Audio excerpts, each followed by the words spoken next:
And just a reminder that the whole Blackadder dynasty is available from BBC Video. Bank Holiday Monday on BBC One. At 6, ET stands for Ecology Training in Earth Day Special. Do you think the world's really coming to an end? For you, people of Earth. At 7:30, Graceful Comedy in Bread. God bless all the little children, all the little animals. And may they remove the chewing gum from beneath the table before they leave, oh Father. Eddie Murphy is hanging around at 8 in Beverly Hills Cop. I never been to no cell that had a phone in it. Can I stay for a while? Because I ordered some pizza. And at 10:05, The Blue Lagoon.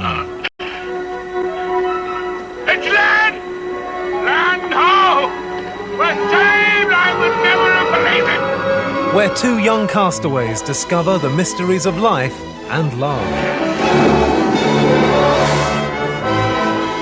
Bank Holiday Monday on BBC One. And now from the University of Manchester, Mastermind.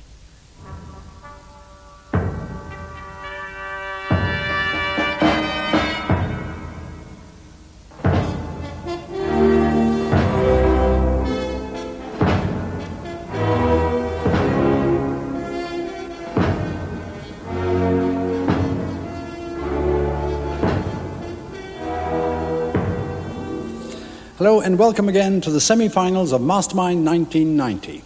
Tonight is the third semi-final and is taking place here in the neo-Gothic splendour of the Whitworth Hall in the University of Manchester. The Victoria University of Manchester, to give it its full title, is the first and largest of England's great civic universities. More than 100 years ago, it was dubbed the University of the Busy by The Spectator, and it still lives up to that sobriquet. It now has nearly 12,000 students and boasts its own art gallery, its own museum, its own television studios, and its own professional theatre. And taking centre stage, as it were, this evening are our four semi-finalists. And they are a furniture restorer from Cookley near Kidderminster, a technical writer from Calverley in Leeds, a stores assistant from Charminster in Bournemouth, and a part-time economics lecturer from London.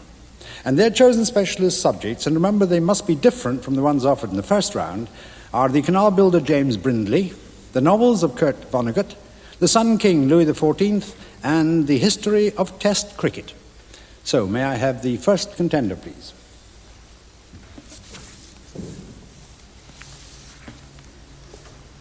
Your name, please?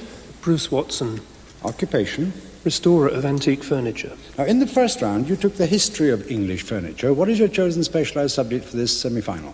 The life and work of James Brindley, 1716 to 1772. Mr. Watson, you have 2 minutes on the life and works of the canal builder James Brindley, starting now. What was the trade of Abram Bennett, to whom Brindley was apprenticed in 1733? Millwright. Correct. Who built the steam engine that Brindley inspected at Wolverhampton in 1756 before he built his own?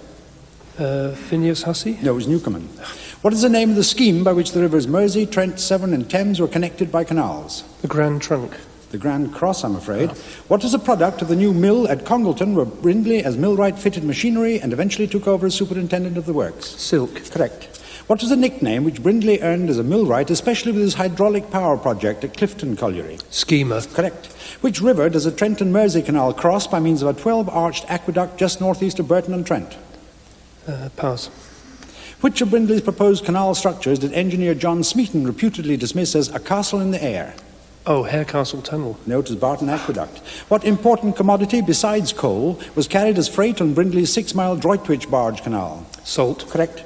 On which Brindley canal would you find locks named Stew Pony, Falling Sands and Bratch? Staffordshire and Worcestershire. Correct. Who was the superintendent of the Macclesfield silk mill who wagered that young Brindley would be a better workman than the others, whether master or man? James Milner. Correct. Who was the Duke of Bridgewater's agent with whom Brindley worked on the construction of the Bridgewater Canal? John Gilbert. Correct. What was the name of the tunnel between Worksop and Chesterfield on Brindley's Chesterfield Canal? Pass. Which of Brindley's pupils was subsequently engineer on the Ashby and the Forth and Clyde canals? Rennie. No, Whitworth. In 1762, in his demonstration before a parliamentary committee, from what familiar substance did Brindley carve out the arches of an aqueduct? Cheese. Correct. What was Brindley's own colliery from which coal was transported by branch canals into the Harecastle Tunnel? Golden Hill. Correct. Which of Brindley's assistants took over responsibility for work on the Oxford Canal as far as Banbury immediately after Brindley died? Samuel Simcoe. Correct. In which village near Kidsgrove was Brindley buried in 1772? Newchapel. Correct. For which branch canal was Brindley doing a survey when he caught the chill that developed into his final illness? The Calden Canal, which is branch of the Trent and Mersey. Well, Calden Canal is certainly correct. And at the end of that round, Mr. Watson, you have scored 12 points.